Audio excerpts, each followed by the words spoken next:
पहला topic liberalisation. Liberalisation Hindi होता है उदारीकरण। उदारीकरण जिसको आप रेशनलाइजेशन, विवेकीकरण भी कह सकते हैं। विवेकीकरण मतलब दया दृष्टि दिखाना, है ना। समझने के लिए आप कह सकते हैं कि उस पे रहम करना।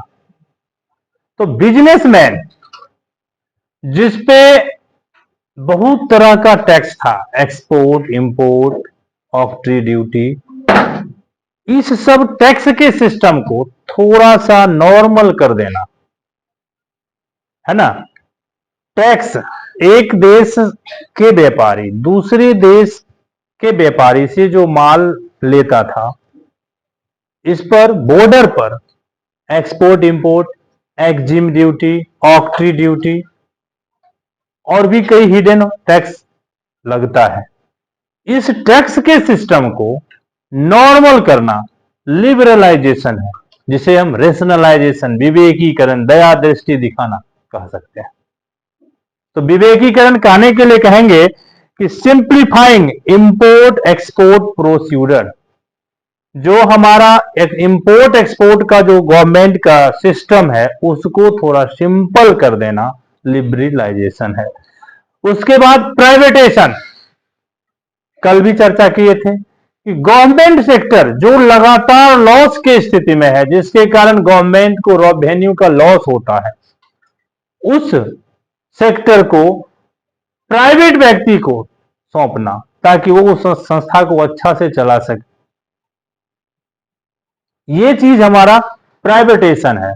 और ग्लोबलाइजेशन, ग्लोबलाइजेशन पूरे विश्व के अर्थव्यवस्था को एक मंच पे रखना, सबके लिए समान रूल लागू होना।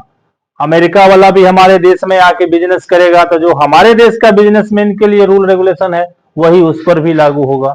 ऑस्ट्रेलिया वाला के लिए भी वही। और हमारे देश के बिजनेसमैन अगर अमेरिका जाके बिजनेस करते हैं तो वहां के बिजनेसमैन पर जो नियम लागू होता है वही हमारे देश के भी बिजनेसमैन पर नियम लागू हो। कोई भी अतिरिक्त बिजनेस का बोझ उसके ऊपर नहीं दिया जाए। यही चीज हमारा ग्लोबलाइजेशन कहलाता है। तो इकोनॉमिक पॉलिसी को 3 भाग में हम पढ़ेंगे। लिबरलाइजेशन जिसमें टैक्स पॉलिसी को सिंपल किया गया। प्राइवेटेशन जिसके अंतर्गत बंद पड़े सरकारी संस्था को निजी व्यक्ति को सौंप के उसको चालू करने का एक प्रयास किया गया या उसमें गति लाने का एक प्रयास किया गया।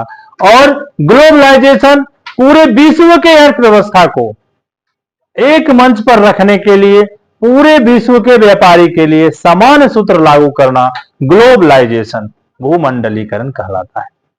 इसको बंद करो।